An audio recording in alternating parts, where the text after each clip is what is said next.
Hi guys, and welcome back to my channel. My name is Michaela, and today I want to talk about how my channel got hacked, how I got it back, and how you can regulate your nervous system if any turbulences in life happen. Let's get right into this. So first of all, yes, I got hacked and my channel has been completely removed for a while. How all of that happened was that I received an email from Adobe. It stated it was for a collaboration request and I should verify that this is actually my YouTube channel. So naive me was thinking, oh, that's amazing, that's an opportunity. I signed up and verified my account by logging into my Google account, and just within 20 minutes they managed to log into my Google account, logged me out everywhere, and then took over my YouTube channel. I saw it all happen at 3 a.m. in the morning, and after 10 minutes my channel was completely gone. Even though I can talk about it right now easily and not having any hard feelings towards it, because obviously I have the channel back. But to be honest, in the moment I was not feeling great. I got a little panic attack, I started crying, but I knew also that if I'm now getting into this emotional reaction to what happened, the hijack, I will not find any solution. You probably notice whenever something happens in your life that should not happen, that is unfortunate, some turbulences, something unexpected. Usually when we get into these emotions of fear, anger, frustration, we are full of emotions. We might cry, get super angry, shout, etc. But we are also not able to think clearly, right? And when you're not able to think clearly, you're also not going to find solutions. And usually you make it even worse. I knew if I'm not being calm right now, if I'm not staying put, trying to regulate my nervous system, I will not get my channel back. I probably make it even worse and risk to never get it back again. And obviously, I put a lot of effort into my YouTube channel. It's my dream to be a big YouTuber, to earn a lot of money from YouTube. So I was sitting there trying to regulate my nervous system. What I did was first cry. Yes, I let my tears roll down my face. Then I took a deep breath and I was asking myself, okay, logically, what can I do right now? Because ultimately, no matter what happens in your life, is it a hijacking, God forbid, robbery, a breakup, you lose your job, whatever happens in your life is first and foremost something that already happened, okay? Once something happened, you have no power to change it anymore. You have only power of the steps going forward. What are you going to do next, right? You cannot change the past, but you can change what's coming next. And second, most of the time, I would say all the time, everything that happens in our life, even the worst moments, are happening for a reason and are an opportunity for us to create, change, do something better and make something out of it. Now, what I did was asking myself, what should this tell me? My first initial thought was, maybe I should forget about this channel and let go of it. Maybe it's not meant to be. I already started a new channel a few weeks before, and I saw it as almost a sign that, okay, even though I put a lot of effort, emotions, time, and intention into this channel, I was ready to let it go. That's a very, very good way to go through whatever you're going through, because whenever you're in a situation you're about to lose something you love or lose something you're used to, if you manage to accept the loss of it as soon as possible, most of the time that's the exact reason why you get it back. As you might have heard, everything you let go of will come to you automatically, unless it's not meant for you. Now, if you are in the mental state of, okay, I'm letting go of it, I'm fine with it, but I'm also fine without it, I'm not forcing anything, I'm not forcing to get my channel back right now, I'm not forcing to get back into this relationship, I'm not forcing to keep my job, I'm not forcing to stay in a country. And if it stays that way, great, but if it's not, then great as well. I have enough confidence in myself and trust in life that I know if it's not meant to be with me, I let it go.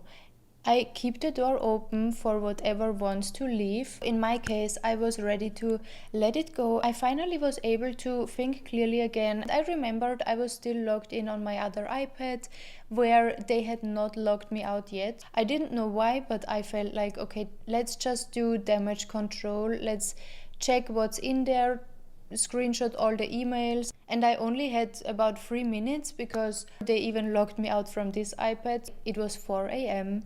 by then, and all I could think about was, I need my beauty sleep. I need to wake up tomorrow, do something with my life.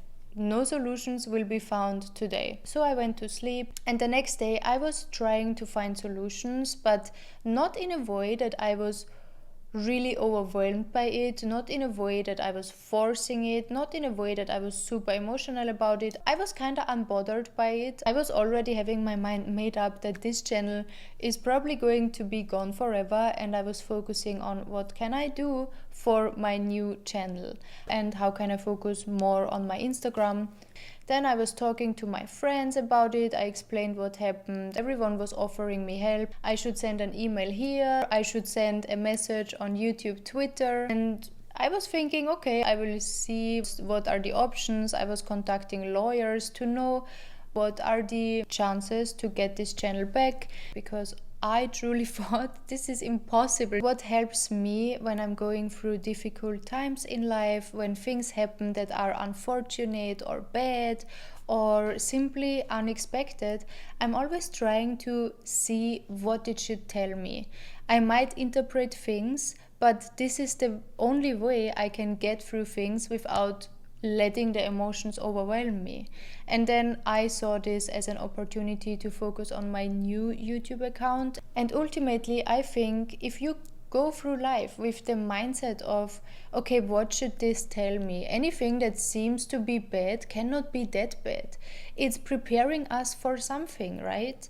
Whenever you go through challenges, it's the part of going through the challenge that teaches you more than not going through the challenge would ever teach you. Challenges, difficulties, mistakes, all of these not so nice things, not so comfortable things are actually the situations that make us grow the most. And that's why the ultimate hack in life is if you can manage to go through whatever life throws at you, whatever life presents at you, with your chin up, chest up, and look at it as an opportunity for you to become a better version, to step into the version you should be.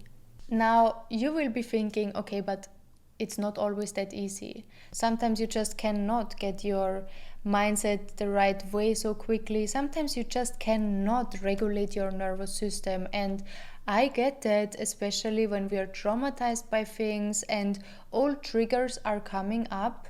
It's not so easy and so quick to regulate your nervous system. But there are certain steps that always help me. First, what I said before, to see the opportunity in it. When you can't do that, focus on something else.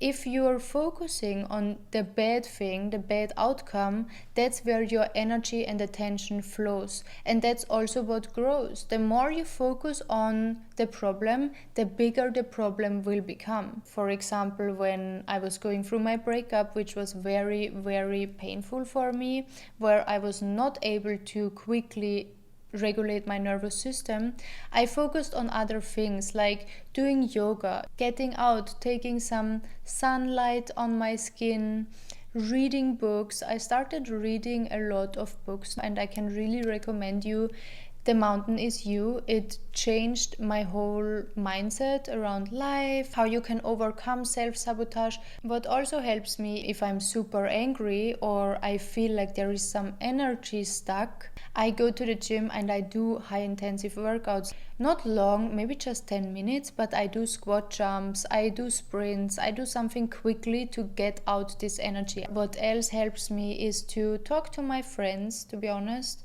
I was never really aware of how important female friends are, but female friends can regulate our nervous system when we can't. I think it's important that these are friends, not family members, because they are always biased, they are always more worrying about us, but our friends usually understand us from a very, very different standpoint and can help us in such a different way and such a different perspective. So if you have some female friends, nurture those, because the moments you feel the worst, talk to them. These will be the people that will regulate your nervous system when you can't. Another thing I like to do is to go for very long walks. I like to walk a lot, especially with some headphones, earphones, headphones, AirPods, whatever the name is. Put some music in your ears and just walk until you feel like you walked out your emotions. And the next thing you can do is to create something out of that situation.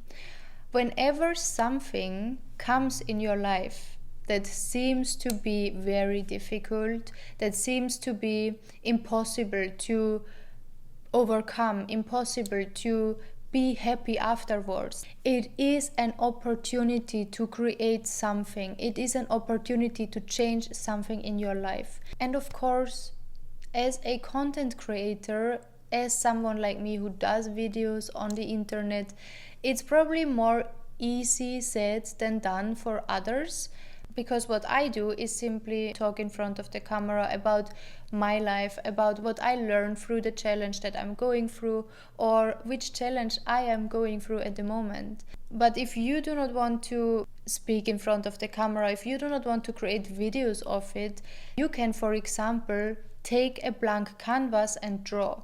You can take a piece of paper and write. That's all creating. You can create a dance. The art of creation is so big and it goes from to. What I can recommend to you is simply try to create something out of your situation. But believe me, if you share it to other people, it's going to help other people to go through the same challenge, and you will be rewarded in life.